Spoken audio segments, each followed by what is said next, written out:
D'avoir avec nous un pasteur du Burkina Faso qui est là ce matin. J'aimerais l'inviter à se lever. J'aimerais qu'on puisse l'accueillir chaleureusement à l'église de Nouvelle-Vie. Bienvenue, quelle joie de vous accueillir.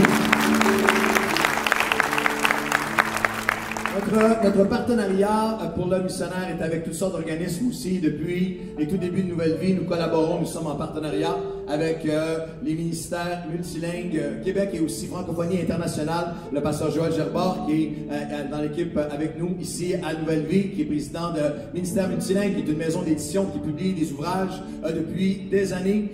Il y a des centaines de milliers de chrétiens qui sont édifiés à travers le monde francophone par les livres de ce ministère. Et il y a plusieurs années, le pasteur Joël me partageait un projet qui brûlait sur son cœur, que je trouvais extraordinaire et qui est maintenant devenu réalité. Un des grands besoins en Afrique francophone est pour des livres, de la formation et des livres pour les pasteurs africains, souvent par les moyens qui sont limités, l'accès qui est limité, ils n'ont pas nécessairement accès à des livres. Et lorsque on peut procurer, l'idée de pasteur Joël était visionnaire. C'était non seulement le rêve de pouvoir des livres d'études pour les pasteurs, mais de littéralement pouvoir une bibliothèque pour des milliers de pasteurs. Et le rêve est maintenant devenu réalité. Et je vais inviter dans un instant pasteur Joël à venir nous dire un mot sur cette vision, mais c'est quelque chose d'extraordinaire. Et ce matin, nous allons recueillir une offrande, préparer vous à donner une grande offrande ce matin pour des milliers d'autres pasteurs. Et ce qui est fabuleux, ce qui est magnifique, c'est que lorsque vous bénissez, que vous équipez, que vous nourrissez, que vous donnez des outils à un pasteur, vous touchez toute sa congrégation, toute son église. Alors c'est des dizaines de milliers de chrétiens qui vont être fortifiés à travers cette offrande ce matin. Nous sommes heureux de collaborer, d'être partenaire et d'avoir un pasteur du Burkina avec nous. C'est magnifique. J'aimerais maintenant inviter le pasteur Joël Gerbard qui va nous dire un mot sur ce projet qui est devenu réalité. Est-ce qu'on peut l'accueillir ensemble? Nous célébrons cette vision, cette action extraordinaire. Merci beaucoup. Peut-être qu'il n'y en a pas beaucoup qui ont entendu parler du Burkina Faso, anciennement appelé la Haute-Volta. C'est un pays d'Afrique de l'Ouest qui est situé à la frontière du Mali. Alors le Mali, peut-être vous avez plus entendu parler avec les prises d'otages au Mali, l'État islamique, etc. Donc c'est un pays qui est à la limite. Et c'est un pays qui a un besoin, comme tous les besoins d'Afrique francophone, comme le pasteur l'a dit, mais qui aussi est très pauvre. On a souvent des actions pour Haïti. Haïti est classé 22e pays le plus pauvre au monde. Et le Burkina est encore plus pauvre. Il est classé le 20e pays. Alors vous vous rendez compte qu'il y a de grands besoins.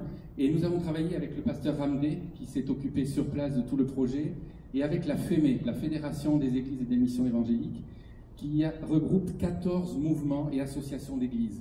Ce sont plus de 6200 pasteurs qui sont recensés dans le pays. Et avec ce projet, il y a plus de 3200 pasteurs et leaders qui se sont inscrits pour la conférence et qui se sont inscrits pour recevoir cette bibliothèque. Alors vous vous rendez compte qu'une bibliothèque comme ça de 25 livres par 3200 fois, c'est plus de 81 000 livres, c'est 35 tonnes de papier, c'est 2 containers pleins de 20 pieds, de 40 pieds qui sont partis de Montréal jusqu'à Ouaga.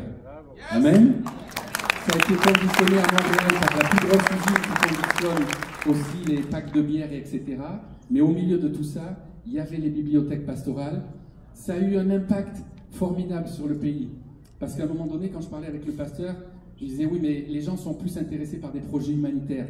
Il me disait, oui, mais ce projet-là est aussi humanitaire, parce qu'en changeant la mentalité des pasteurs et en changeant leur façon de diriger l'Église, d'enseigner, on fait de l'humanitaire parce qu'après, il y a des choses qui découlent. Et c'est vrai qu'au Burkina Faso, le projet a eu tellement d'impact que nous avons pu rencontrer plusieurs ministres, le premier ministre du pays, le président, leur remettre des bibliothèques, et chacun nous a dit, ce que vous avez fait là va changer le pays. Sur les 4-5 ministres que nous avons rencontrés, il y en avait 3 qui étaient des chrétiens, et pas des chrétiens de nom, de vrais chrétiens engagés.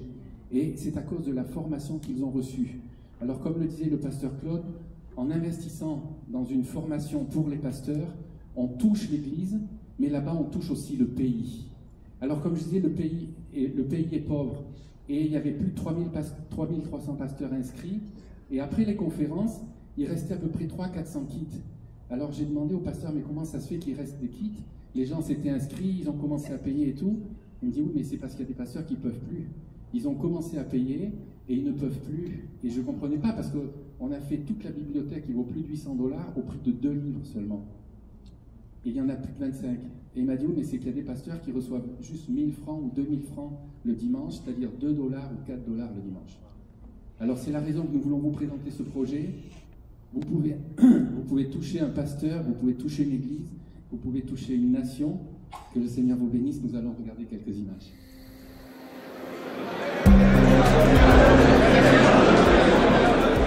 Le projet Kit Bibliothèque pour Pasteurs s'est concrétisé ce jeudi.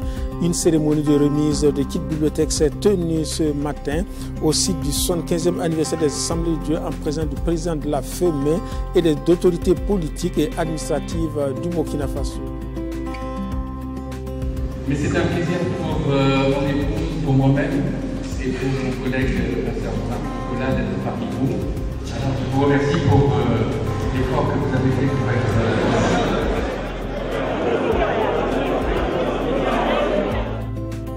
Je voudrais d'abord remercier nos partenaires, surtout pour ce grand don, je dirais ce don immense, inestimable que nos pasteurs également viennent d'avoir.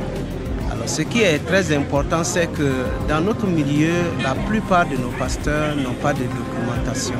Cette bibliothèque, c'est vraiment une richesse pour nos pasteurs qui va beaucoup les aider dans la formation continue.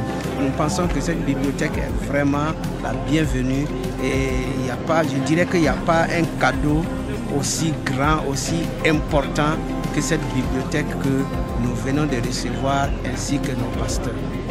Nous savons que les livres, l'apôtre Pierre nous dit que à la vertu, il faut ajouter la connaissance. Et c'est par la connaissance que nous pouvons porter des fruits qui demeurent. Des fruits qui demeurent, c'est-à-dire des fruits qui résistent à tous les vents de l'hérésie, des fruits qui résistent quand même à toutes les tempêtes. Donc pour nous, nous sommes très heureux et très reconnaissants au Seigneur, très reconnaissants à nos frères du Canada qui sont venus nous tendre la main d'association.